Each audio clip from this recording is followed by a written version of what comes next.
दोस्तों नमस्कार, आदाब, सत श्री अकाल। न्यूज़ क्लिक के कार्यक्रम आज की बात में आपका स्वागत है।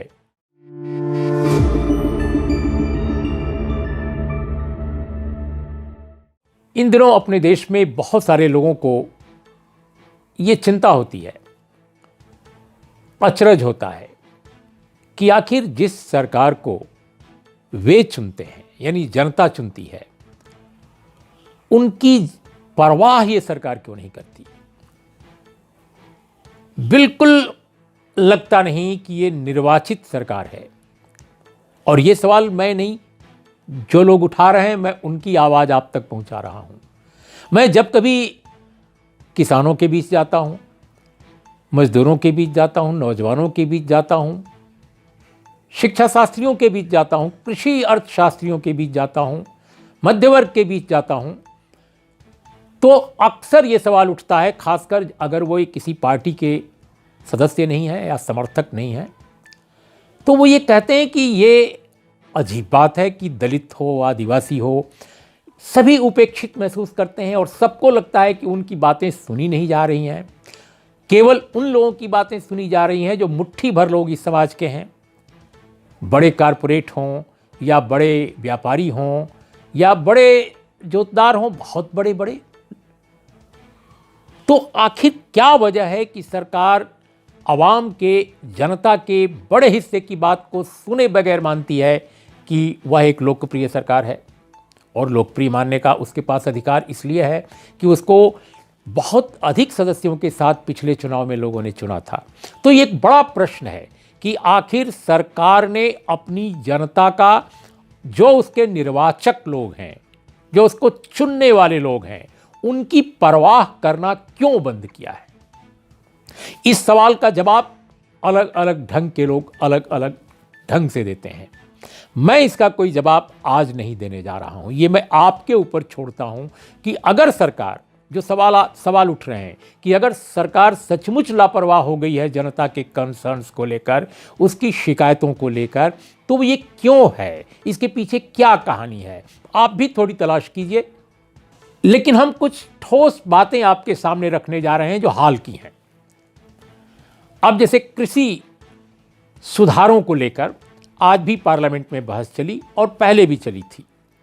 बार बार सरकार की तरफ से, यहां तक कि माननीय प्रधानमंत्री की तरफ से यह कहा गया है कि ये कृषि कानून बहुत जरूरी थे, जैसे बाल विवाह को रोकना, जैसे विवाह की उम्र बढ़ाने का फैसला करना, जैसे बहुत सारे और सामाजिक सुधारों का जिक्र किया गया।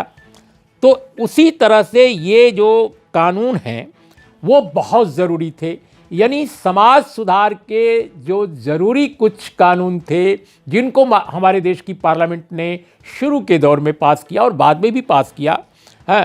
तो जैसे अब शादी की उम्र का जो हवाला दिया गया पार्लियामेंट में आज, उसी से तुलना की गई कृषि कानूनों की। पहले बाल विवाह हो जाता था तो उसको रोकने के लिए जो कानून लाए गए, तो उससे तुलना की गई कि तीन कृषि कानून भी उसी तरह के हैं। आज एक और सवाल उठाया गया कि आखिर इन तीन कृषि कानूनों में कंटेंट के लेवल पर या इंटेंट के लेवल पर क्या गड़बड़ है। अब दोस्तों, राजनीतिक लोगों की बातें राजनीतिक लोग जाने, लेकिन हम तो एक जर्नलिस्ट हैं, किसानों से बात करते हैं, उनके कानून को पढ़ते हैं जो सरकार ने हमें मुहैया कराया है, और उन कानूनों को पढ़कर मैं आपके सामने कुछ बातें रख सकता हूं बहुत संक्षेप में। ये तीन कानून हैं। इसमें एक कानून है दोस्तों, आवश्यक वस्तु अधिनियम 2020। 1955 के कानून में संशोधन करके इसको लाया गया है। अनाज, तिलहन, दलहन, खाद्य तेल, प्याज और आलू, इन सबको आवश्यक जो वस्तु हैं उस लिस्ट से बाहर कर दिया गया है।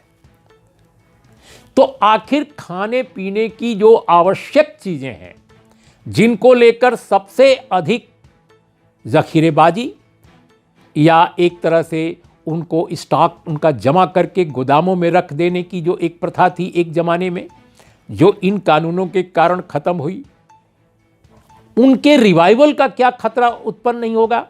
या ऐसे समय उन चीज़ों को, उन जिन्सों को बाहर लाने की प्रथा नहीं शुरू हो जाएगी जब दाम ज़्यादा मिले लोगों से? तो ऐसे में एक बड़ा कंटेंट के लेवल पर या इंटेंट के लेवल पर एक सवाल उठता है, जिसका जिक्र आज किया गया पार्लियामेंट में, कि आखिर पहले ही कानून में यह सुधार किस लिए किया गया? क्या यह जनता के पक्ष में है? मैं तो किसानों की बात केवल नहीं कर रहा हूं, मैं तो समूची जनता के बारे में कह रहा हूं कि आखिर अनाज को, खाद्यान्न को, तेलहन को क्यों आवश्यक वस्तु नहीं माना गया है? इसका क्या जवाब है सरकार के पास? दूसरी बात, कृषि उपज व्यापार एवं वाणिज्य कानून है। 1970 में एमएसपी एपीएमसी का एक्ट आया था दोस्तों। अब सवाल इस बात का है कि एपीएमसी के रोल को सीमित कर देना, यह कौन सा सुधार है? इस पर बहुत सारी बातें और भी हमारे कृषि वैज्ञानिकों ने कही हैं। इसी एपीएमसी के कारण किसानों को दाम मिलने लगा, वरना ऑन पॉन दाम पर उनके उत्पाद बिकते थे।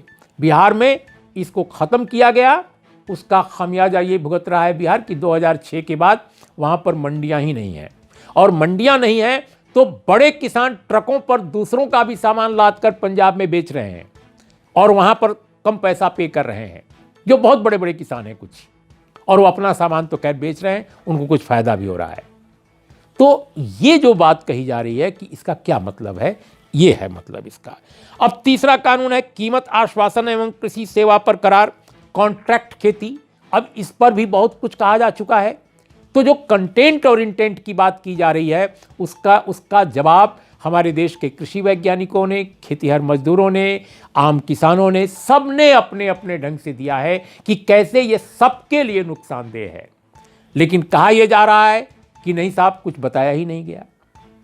इतनी सारी चर्चा, इतनी सारी बातें कही जा रही हैं, लेकिन इस समय जब हम आपसे बात कर रहे हैं तब भी उत्तराखंड ट्रेजेडी को लेकर, चमोली जिले में जो कुछ हुआ है उसको लेकर सरकार, शासकों, ब्यूरोक्रेट्स, बड़े योजनाकारों का कितना कंसर्न है। दुनिया के दूसरे देशों में, विकसित देशों में, कई विकासशील भी देश ऐसे हैं जहां डेमोक्रेटिक इंस्टीट्यूशंस मजबूत हैं, जवाबदेही है। ऐसी घटनाएं होती हैं तो पूरा का पूरा शासन प्रशासन हिल जाता है। यहां दर्द ही नहीं दिखाई दे रहा है। क्यों? क्योंकि मरने वाले गरीब लोग हैं, मजदूर लोग हैं।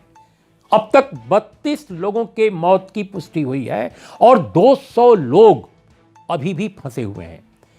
क्या किसी ने यह बताने की कोशिश की कि यह घटना क्यों हुई है? अब तो 2-3 दिन बीत गया। क्यों यह घटना हुई है? इस पर उत्तराखंड के जो पर्यावरणविद हैं अपने ढंग से लिख रहे हैं, बोल रहे हैं, लेकिन उनकी बातें बड़े मीडिया में नहीं आ रही हैं। बड़े चैनलों में जो डिस्कशंस हो रहे हैं 2-3 दिन में, आप देख लीजिए किन चीज़ों पर हो रहे हैं। लेकिन उत्तराखंड ट्रेजेडी को लेकर, उत्तराखंड के चमोली जिले में जो कुछ हुआ है, वो कैसे एक निजी विद्युत परियोजना, एक पावर प्लांट जो वहाँ पर बैठाया जा रहा था, पनबिजली परियोजना, जो पहले सरकारी क्षेत्र की थी, बाद में उसका एक बड़ा हिस्सा प्राइवेट को दे दिया गया, उसका कैसे भारी विरोध किया गया था। यह भी विरोध किया गया था कि उस जगह परियोजना नहीं होनी चाहिए। क्यों? क्योंकि वो न केवल पर्यावरण के खिलाफ है, बल्कि वो हमेशा जोखिम में रहेगी, हमेशा खतरे में रहेगी और अन्य लोगों को भी खतरे में डालेगी। और वही हुआ। और दोस्तों, ये पहली घटना नहीं है। 2013 में हमने केदारनाथ ट्रेजेडी देखी है। 1970 में जिस अलकनंदा पर भीषण बाढ़ आई थी, बहुत बड़ी बाढ़ थी, लोग मरे थे काफ़ी। लेकिन 2013 में जब वैसी ही बाढ़ आई तो उससे भी ज़्यादा लोग मरे। लेकिन 2013 की बाढ़ 1970 की बाढ़ से बहुत कम थी, फिर भी मरने वालों की संख्या 2013 में ज़्यादा हो गई। क्यों? क्योंकि हमने पर्यावरण का विनाश किया, हमने जंगलों का विनाश किया, हमने पहाड़ों को रौंद डाला, हमने नदियों को बंद कर डाला, उनकी धारा को कंट्रोल किया। और इस कारण जो वेग है, जो प्रवाह है, उसको अलग अलग कारणों से, अलग अलग ढंग से रोका गया। और यही कारण है कि आज मरने वालों की संख्या लगातार बढ़ रही है। लेकिन कोई कंसर्न नहीं, कोई चिंता नहीं, क्योंकि जनता इन्वॉल्व है। गरीब लोग इन्वॉल्व हैं। अगर हवाई जहाज पर कभी कुछ हो जाता है तो हाय तौबा मच जाता है, क्या क्या नहीं होता है। हम कंपेयर नहीं करना चाहते अमीरों और गरीबों के बीच में, ताकि कुछ लोगों को बुरा ना लगे, लेकिन सच यही है कि इस देश में मजदूर की कोई चिंता नहीं, इस देश में आम गरीब आदमी की कोई चिंता नहीं, इस देश में किसान की कोई चिंता नहीं, इस देश में नौजवान की कोई चिंता नहीं।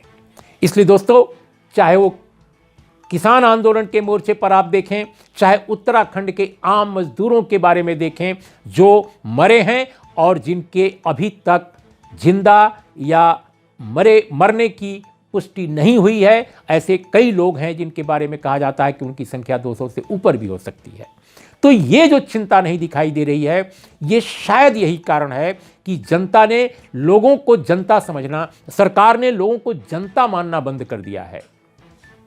दोस्तों, बहुत पुरानी बात है, जिन दिनों मैं रिपोर्टर हुआ करता था अखबार में, एक देश के बड़े नामी अखबार में, तो उन दिनों मैं कई अन्य मंत्रालयों के साथ गृह मंत्रालय भी कवर करता था। और उस समय गृह मंत्री हमारे देश के लाल कृष्ण आडवाणी जी थे। वो जब कभी बात करते थे हम लोगों से तो आवाम को, जनता को, पीपुल को प्रजा कहा करते थे। कई बार हमको बड़ा आश्चर्य होता था कि ये प्रजा क्यों कहते हैं। तो प्रजा और जनता, आवाम के ये पर्यायवाची शब्द जरूर हैं, लेकिन इनके भाव में फर्क है। भाव में फर्क यह है कि प्रजा कहते ही राजा का बोध होता है, लेकिन जब जनता आप कहते हैं तो लगता है कि उसके पास निर्वाचन यानी अपनी सरकार चुनने का अधिकार है, पीपुल जैसा लगता है।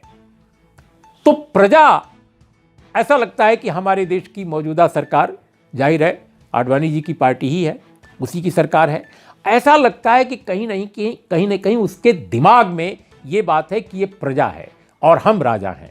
तो ये राजा और प्रजा का जो मामला है दोस्तों, मैं समझता हूं कि ये जो शुरू में मैंने आपके सामने आवाम की ओर से, आम लोगों की ओर से उठते सवालों को आपके सामने रखने की कोशिश की थी कि क्यों ऐसा लगता है कि लोगों की परवाह नहीं कर रही है ये सरकार क्यों, क्या वजह है कि लोग शिकायत करते हैं, लोगों की अपनी परेशानियां हैं, लेकिन फिर भी सरकार कॉन्फिडेंट है कि कोई इसका कुछ भी बिगाड़ नहीं पाएगा, ये हमेशा चुनाव जीतती जाएगी, चाहे लोग कितना भी नाराज हो जाएं। तो आखिर लोग कितना भी नाराज हो जाएं, सरकार बरकरार रहेगी, ये जो मानस है, ये जो माइंडसेट है, वो तो राजा का ही हो सकता है। तो क्या हमारे देश की जो मौजूदा निर्वाचित सरकार है उसने वाकई जनता को प्रजा मानना शुरू कर दिया है और अपने को राजा? एक बड़ा प्रश्न मैं आपके सामने छिड़े जाता हूं, क्योंकि जब कभी कोई आवाज़ उठाता है, कभी ईडी लग जाती है, कभी इनकम टैक्स लग जाता है, कभी सीबीआई लग जाती है, और जो अमीर लोग, जो खूब जिनके पास अमीरी है और जो सरकार के साथ हैं, वो आराम से देश और विदेश में विचरण कर रहे हैं, उनका कोई उनके बारे में कोई समस्या उनके सामने नहीं है। तो दोस्तों, आज बस इतना ही। नमस्कार, आदाब, सत श्री अकाल।